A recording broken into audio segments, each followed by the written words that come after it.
Hi friends, welcome to SMRP recipes. ಎಲ್ಲ ನನ್ನ ಚಾನಲ್ನ ಲೈಕ್ ಮಾಡಿ, ಶೇರ್ ಮಾಡಿ, ಸಬ್ಸ್ಕ್ರೈಬ್ ಮಾಡಿ ಹಾಗೂ ಕಮೆಂಟ್ ಮಾಡೋದನ್ನ ಮರಿಬೇಡಿ. ನಾನು ಪಕ್ಕ ಹಳ್ಳಿ ಶೈಲಿಯ ಆಲೂಗೆಡ್ಡೆ ಪಲ್ಯವನ್ನು ಯಾವ ರೀತಿ ಮಾಡೋದು ಅಂತ ತೋರಿಸ್ಕೊಬರ್ತೀನಿ, ಕ್ವಿಕ್ಕಾಗಿ ತೋರಿಸ್ಕೊಬರ್ತೀನಿ. ಬನ್ನಿ. ನಾನು ಇಲ್ಲಿ ಒಂದು ಅರ್ಧ ಕೆ ಜಿಯಿಂದ ಮುಕ್ಕಾಲು ಕೆ ಜಿಯಷ್ಟು ಆಲೂಗೆಡ್ಡೆನ ಇಲ್ಲಿ ಬೇಯಿಸ್ಕೊಂಡು ಇಟ್ಕೊಂಡಿದ್ದೀನಿ. ನೋಡಿ ಏನೇನು ಬೇಕು ಅಂತ ತೋರಿಸ್ತೀನಿ. ಕರ್ಬೇವಿನ ಸೊಪ್ಪು, ಹಸಿರು ಮೆಣಸಿಕಾಯಿ, ಈರುಳ್ಳಿ, ಒಂದು ಟೊಮೊಟೊ, ಒಂದು ಮೀಡಿಯಮ್ ಸೈಜು, ಸ್ವಲ್ಪ ಕಾಯಿ, 3-4 ಈರುಳ್ಳಿ ಕುಯ್ಕೊಂಡಿದ್ದೀನಿ. ಹಾಗೂ ಸುಲಿದಿಟ್ಕೊಂಡಿರೋಂಥ ಆಲೂಗೆಡ್ಡೆನ ಸುಲಿದಿಟ್ಕೊಂಡು ಸಣ್ಣಗೆ ಸ್ಮ್ಯಾಶ್ ಮಾಡ್ಕೊತಾ ಇದ್ದೀನಿ. ನೋಡಿ, ಕೈಲಾರು ಮಾಡ್ಕೊಬೋದು, ಇಲ್ಲ ನೀವು ಯಂತ್ರಲಾರು ಮಾಡಿದರೆ ಇಷ್ಟು ಮಾಡಿಕೊಂಡ್ರೆ ಸಾಕು. ಈಗ ಯಾವ ರೀತಿ ಮಾಡೋದು ಅಂತ ತೋರಿಸ್ತೀನಿ ಬನ್ನಿ. ಒಂದು ಬಾಣಲಿಗೆ ಎಣ್ಣೆ ಇಡಿ. ಎಣ್ಣೆಗೆ ಕಡಲೆಬೇಳೆ ಹಾಕಿ, ಎಣ್ಣೆ ಎಲ್ಲ ನೀಟಾಗಿ ಕಾದಾದಮೇಲೆ ಕಡಲೆಬೇಳೆ ಹಾಕಿ ನೀಟಾಗಿ ಫ್ರೈ ಮಾಡ್ಕೊಳ್ಳಿ. ಕಡಲೆಬೇಳೆ ಎಲ್ಲ ನೀಟಾಗಿ ಫ್ರೈ ಆದಮೇಲೆ ನೋಡಿ, ಇಲ್ಲಿ ಫ್ರೈ ಆಗಬೇಕು, ನೀಟಾಗಿ ಫ್ರೈ ಆಗಬೇಕು, ಇಲ್ಲ ಅಂದರೆ ಇದಾಗಿರುತ್ತೆ. ನೋಡಿ, ಇಲ್ಲಿ ಕಡಲೆಬೇಳೆ ಎಲ್ಲ ನೀಟಾಗಿ ಫ್ರೈ ಆಗಿದೆ. ಕಡಲೆಬೇಳೆ ಫ್ರೈ ಆದಮೇಲೆ ಕರ್ಬೇವಿನ ಸೊಪ್ಪು ಹಾಕ್ತಿದ್ದೀನಿ.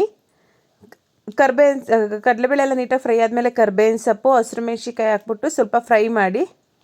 ನೀಟಾಗಿ ಹಸಿರು ಮೆಣಸಿಕಾಯಿ ಎಲ್ಲ ಫ್ರೈ ಆಗಬೇಕು. ನೋಡಿ, ಹಸಿರು ಮೆಣಸಿಕಾಯಿ ಎಲ್ಲ ಫ್ರೈ ಆಗಿದೆ. ಆ ಹಸಿರು ಮೆಣಸಿಕಾಯಿ ಎಲ್ಲ ಫ್ರೈ ಆಗಿದ ಮೇಲೆ ಕೂದಿಟ್ಕೊಂಡು ಒಂದು 3-4 ಈರುಳ್ಳಿ ಕೂದಿಟ್ಕೊಂಡಿರ್ತೀನಲ್ಲ, ಅದು ಮೀಡಿಯಮ್ ಸೈಜು ಈರುಳ್ಳಿ ಹಾಕ್ಬಿಟ್ಟು ನೀಟಾಗಿ ಫ್ರೈ ಮಾಡ್ಕೋಬೇಕು. ಈರುಳ್ಳಿ ಎಲ್ಲ ನೀಟಾಗಿ ಕಂದಬೇಕು, ಅಲ್ಲಿವರೆಗೆ ಫ್ರೈ ಮಾಡಿ.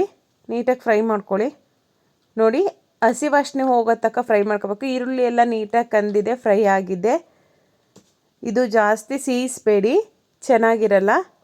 ಸ್ವಲ್ಪ ಫ್ರೈ ಆದರೆ ಸಾಕು. ಇಲ್ಲಿ ನೋಡಿ, ನೀಟಾಗಿ ಫ್ರೈ ಆಗಿದೆ. ಫ್ರೈ ಆಗಿದ್ದಕ್ಕೆ ಒಂದು ಮೀಡಿಯಮ್ ಸೈಜ್ ಟೊಮೊಟೊ ಹಾಕೊಂಡಿದ್ದೀನಿ, ಕಟ್ ಮಾಡಿ. ಟೊಮೊಟೊ ಹಾಕ್ದಿದ್ದಕ್ಕೆ ರುಚಿಗೆ ತಕ್ಕಷ್ಟು ಉಪ್ಪು, ಆಲೂಗೆಡ್ಡೆಗೂ ಹಾಕಿರ್ತೀರ ನೋಡ್ಕೊಂಡು ಹಾಕೊಳ್ಳಿ. ಯಾಕೆಂದರೆ ಈರುಳ್ಳಿ ಟೊಮೊಟೊ ಎಲ್ಲ ನೀಟಾಗಿ ಸ್ಮ್ಯಾಶ್ ಆಗೋಕ್ಕೆ ಉಪ್ಪು ಹಾಕಬೇಕು. ನೋಡಿ, ಇಲ್ಲಿ ಟೊಮೊಟೊ ಎಲ್ಲ ನೀಟಾಗಿ ಸ್ಮ್ಯಾಶ್ ಆಗಿದೆ, ಕಾಣ್ತಾ ಇದೆ ಅಂತ ಅನಿಸುತ್ತೆ. ನೀಟಾಗಿ ಎಷ್ಟು ಚೆನ್ನಾಗಿ ಸ್ಮ್ಯಾಶ್ ಆಗಿ ಫ್ರೈ ಆಗಿದೆ ಅಂತ. ಫ್ರೈ ಆದಮೇಲೆ ಹಾಕಬೇಕು. ಎಲ್ಲ ಆದಮೇಲೆ ಆಲೂಗೆಡ್ಡೆ ಎಲ್ಲ ಹಾಕಿ ಚೆನ್ನಾಗಿ ಮಿಕ್ಸ್ ಮಾಡ್ಕೋಬೇಕು.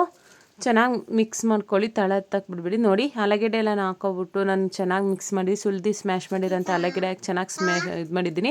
ಇದನ್ನು 5-10 ನಿಮಿಷ ಬೇಯಿಸಾದ್ಮೇಲೆ ಕಾಯಿ ಎಷ್ಟು ಬೇಕಷ್ಟು ರುಚಿ ನಿಮಗೆ ನೋಡಿ ಕಾಯಿ ಹಾಕ್ಕೊಳ್ಳಿ.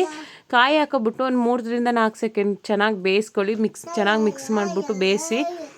ಆಲೂಗೆಡ್ಡೆ ಪಲ್ಯ ಮಾತ್ರ ಸೂಪರಾಗಿದೆ, ದೋಸೆಗಂತೂ ಸೂಪರ್ ಕಾಂಬಿನೇಷನ್.